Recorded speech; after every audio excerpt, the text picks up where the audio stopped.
Napakaganda na itong kalapati na to mga kalapatids. Ayan o, napakaangas. Jansen Relax. Hindi, joke lang. Ang line nito is Japan cross dun sa Alphonse natin na pure. So napakaganda mga kalapatids. Na BBC banded yan syempre. Malakas ang ibon. Kaya ang sinuot ko talaga dyan, BBC ring. No? So napakaganda. Kita nyo. So ano siya, blue bar, white flight na parang magpe-pencil pa. Napaid yung ulo. Ayan, kaya mukha sang Jansen Relax. Ano, pogi mga kalapatids.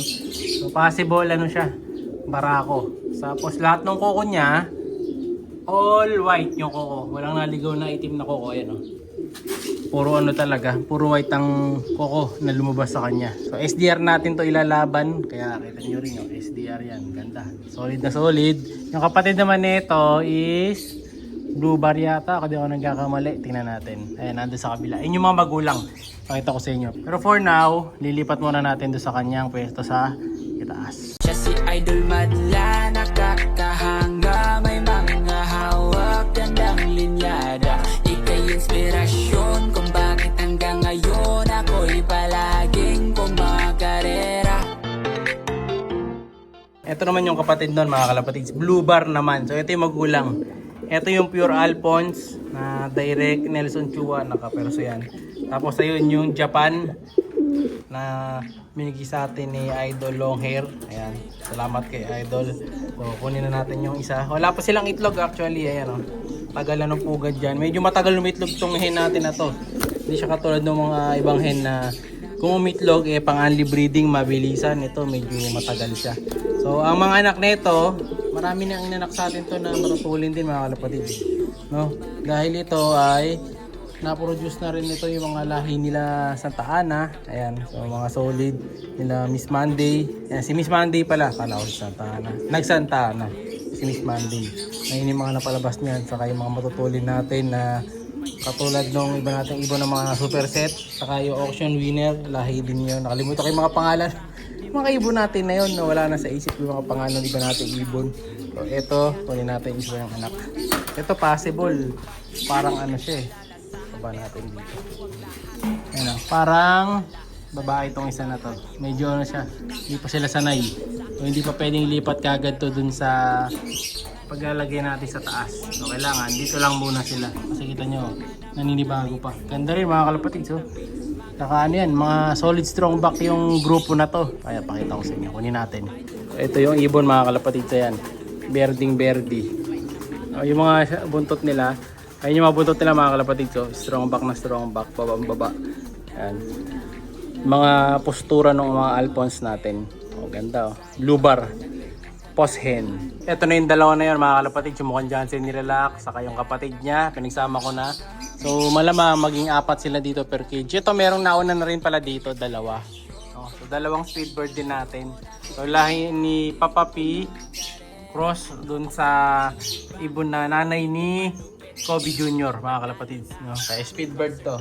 I expect nyo na. Matulin yung dalawa na yan. Ayan, oh. Solid yung dalawa na to. Mga solid speedbird line ko to. Ayan, ganda niya mga kalapatid. So, solid na solid. Dali mabuntot na ito talaga one tail na one tail. Ano nakabilib sa lahi ni Papa P saka nung nanay ni Kobe Jr. No? So, solid yung ibon natin na yun. Pag talagang tumuyo yung buntot, makita yung buntot nila, ano lang talaga, isa. Ayan, kita nyo mga buntot oh. Lapit natin. Ayan oh, mga ano talaga sila. One tail lang mga kalapatid. Mga single tail na mga kalapate. Pero solid na solid. So, dalawa pa lang yan na pares. Meron pa dito ang dalawa, 3, 4, 5, 6. So meron pa pala 6 na kalapate pa. So kaya samasamahin natin sila dyan or yung isa dito mapupunta. Then ito yung susunod na kukunin natin. Ito mga champion sing naman mga kalapatid. Siyan kita yung mga blue bar. So lahi ng mga auction bird naman natin to. Ayan o, ganda ng kulay nila no. Ang cute. Mga maliit na maliit yung pagka blue check nila.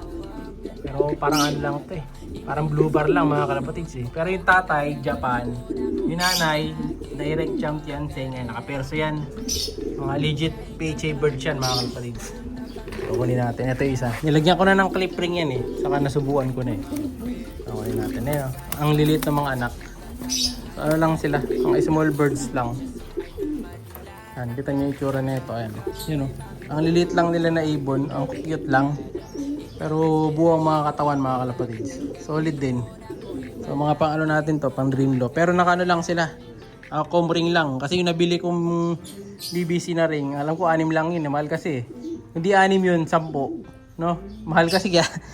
Hindi ko dito, ano na lang, mga comb ring na lang. Ganun din naman. Pang all bird na lang natin to bali. No? So lipat na natin to pati yung kapatid. Yung kapatid pala nung isa na champion seng din, naka ano pala siya, naka BBC ring. Ayan o. Violet yung isa niyang ring. Naka BBC ring pala. So tag-isa, isang BBC saka isang comb ring. So yung sinutan ko ng BBC is yung mas maliit, yung possible hen. Ayan. So dito natin lalagay. Ayan. Kasama ko yung mga magkakasize saka magkakamukha. Ayan. Alright. Ano, hawigan na silang lahat dyan mga kalapatids eh. Isa itsura. Another one mga kalapatids. Ito naman ay galing sa team ng Japan Cross Japan. Ayan. So kabilaan to Japan. Medyo malikot lang siya. Ayan o. So naka ano rin to. Naka-kalabring BBC bande din. Ayan. Medyo ano lang. Maliliit lang din sila. So dito rin natin lalagyan syempre. Sama-sama sila dito. Kakagulo na kayo dyan. So di lang pala 6. May 2 pa pala ako sa loob. Dito na lang natin lalagay isa sa taas. No? Let's go! Ito. So seater lang muna sila ngayon eh. Itong Jansen Black natin. Ito yung isa nila. Ayan o. Yan. Solid birds din. Ito. Naka BBC din pala to mga kalapatids. Oops. Kaso yung paan niya nagkaroon ng pamamaga sa ilalim. Pero di bale. Paa lang yan. Kagaling din. Medyo malikot yung ibon. Tumatakas. So ito. Japan mga kalapatids. 3rd Japan. Ay 4th Japan na pala to. Ganda rin no? Hen. Next dito naman. Dalawang may pagka-off color. Isang pula dark check. Ayan. Ganda rin. So imbrek cross alphons. Kunin natin. Ito muna. Yung medyo dark kunin natin ta. Ayan. Ang ganda. Ito yung ibon mga kalapatids. Medyo malaking ibon din siya. Dark check. Yan o. Ganda rin o. Medyo malikot lang. Solid. E pagka parang red siya dito. Lahi talaga ng imbrek. Yan o. Nagba-brown. Yan. Tapos may isa siyang puti sa bagwis. Ganda rin mga kalapatids. Yan o. Batang bata. Pogi. Possible barako. Ring nito naka HA. And last yung kapatid niya yung pula. Ayan. Okay, gender ng pula. Oops. Ito yung red bar mga kalapatids. Mukhang ay may bulutong yung red bar mga kalapatids. So, kabulutong sa may balikat. Tanggalin na kagad natin. Naka ano lang, comb ring lang din. Ayan, pula. Ganda rin ng katawan ng pula. Ang laki ng katawan ng pula. Ang problema, nagabulutong sa balikat. So tatanggalin ko na kagad yung bulutong. Ayan siya oh. Ang pogi pa naman. Ganda ng katawan oh. Macho. Buka agad katawan. Bata pa lang. Imbrek cross alphons. Solid. So masasabi ko ngayon, wala na ang bulutong to. Tatanggal na natin. 2 na ako dyan. Ayun oh. Isa. Yung nasa baba. Saka yun. 2. No? Sold na, wala nang bulutong to, all clear na siya. Pwede nang ilipat. Ito pa, buti ko na makalimutan mga kalapatids. Meron po pala tayo ditong BGQ birds. Ayan, so lahi nung BGQ cross dun sa lunar. Ayan, cross stitch. Yung barako naman cross Vandenbroek. Kaya ako daw nagkakabali. Di ako sure dun sa barako eh. Pero BGQ yung tatay niyan. Ayan, kabilaan yan BGQ. So ito yung isa. Ito pa pala, muntik ko na makalimutan. Tapos may 2 pa sa loob. Dami nating young birds pala. Blue bar naman, no? Solid din katawan mga kalapatids. Baba natin siya. Ayun. Oh, tumatalon ka agad. Lumilipad agad mga kalapatids. So agad, bumalik ng cage. Oh, ayan, oh. Tara. Pakasaan ka pa sumuot. Mapapagod siya. Pagpahingin mo natin. Kompleto na ilalim ng bagwis, oh. Pwede na lipat. Ganda din, oh. Alright. Siguro naman maayos na tong itlog nito kasi lagi niya nilalaglag yung itlog niya mga kalapatids eh. Kunin natin yung pangalawang anak. Yan, nilalaglag niya. Yata doon sa taas. Oops. Yan. Ito yung isa pang blue bar na anak nila. Ayan. Mukhang ito yung ano, possible barako. Mas mukhang lalaki yung isa kanina eh. Pogi na rin mga kalapatids. Oh. Itim na itim ang mga kuko nila, no? Mga blue bar natin na BG Bluebirds. Hindi medyo ma-brown eh. Talagang yung kuko nila all black. Ganda rin, no? Solid din yan. So yan, doon naman lalagay yan sa kabila. Nice ko na yung cage ko eh. Para apat-apat. Apat dito, apat doon, apat dito. Dito may isa, kulang pa to. Datagdagan pa natin yan. Ayos na. Ito, ibang kulay ulit. Dark checkered naman. So anak nung kay Idol Dapper Cats. Cross dun sa Stitch ni Idol Freeway. Ayan, mga vloggers, bird naman to. So doon din natin lalagay yan para apat sila. Ayan. Solid. Ito yung isa mga kalapatids. So, dark check naman. Ganda din na ito. Dark checkered. Medyo mga mga madidilim nating ibon.